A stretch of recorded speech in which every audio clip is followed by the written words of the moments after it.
It's winter, and I've found a product that not only can help with your driveway, but can help your grass as well. Those of you who watch the channel know I typically have my yard in the background. Well, that's not going to do me much good today because there's snow on it. Here we are early December, and we're already getting accumulation of snow. Now, what does that do, or what could that mean for your yard?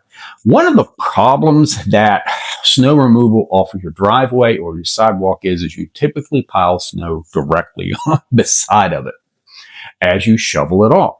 The one advantage of throwing the snow with a snow thrower is you're not having that accumulation where that will stay wet much longer. In addition, if you do have ice melt products that you're putting on, I had an ice melt video. I'll talk about more about this in the winter as we go along. But if you're accumulating all of that material on those areas, that can not only damage your soil, but can also lead to a fungal issue, yellow patch, snow mold, those things, if you're really keeping those areas wet. One of the advantages of throwing the snow and evenly distributing it over the yard is it's going to evenly melt over time, and you don't have that concentration in your driveway. Now, one of the things I'm excited about, and this is the first time I've seen this year, are these power shovels. And what they do is they're very small. They're not as big as a snow thrower themselves. They're very economical, and they really throw the snow anywhere from 15 to 20 feet away. I found one Lyon put out. It has 2 batteries with it, and it really does an excellent job. I'm going to review that for you, sort of introduce it to you, to some of you, because this is the first time I have seen them. Now I've actually worked with it. So let's get started.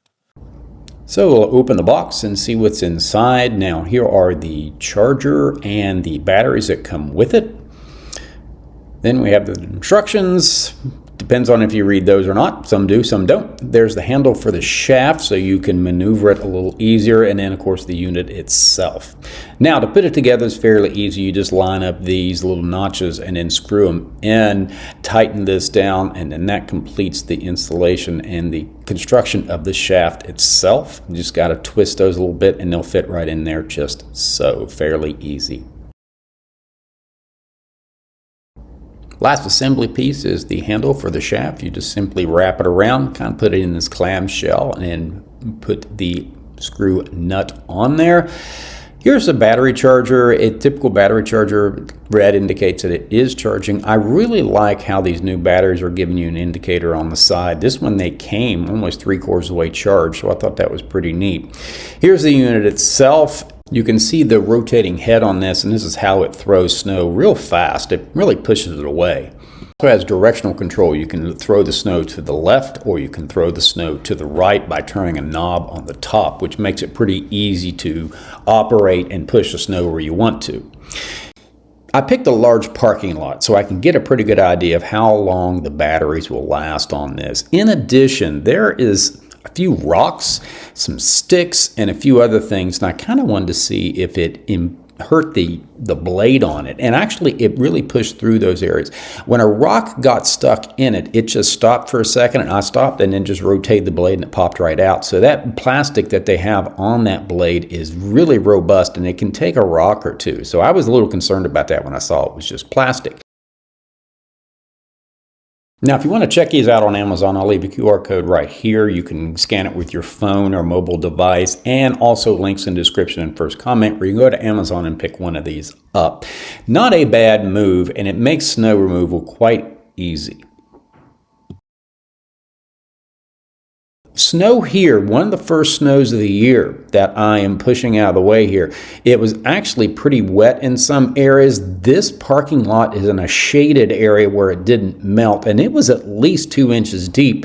Really wet, heavy snow, and you can see how far it's pushing it here. So it's actually doing a pretty good job. Now, I've got an area about 100 foot long that I'm doing in both directions, so that will take care of a lot of driveways. Here's a pretty good shot of how well it's actually picking this snow up off, and you can see how far it's blowing here to my right. So what that's going to do is evenly distribute that along your lawn, so that'll help. Here's another technique, for lack of a better word, you can use, is just bring it back and forth across your yard. There again, look how far that snow is being thrown by that blade. It really is convenient. You can use that handle, go back and forth, and just zip this right off.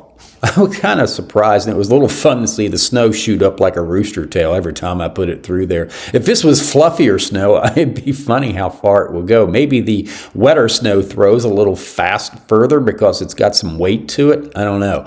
But this was, at the bottom of it was slushy. The top was kind of wet. So it's really going through the snow very, very well.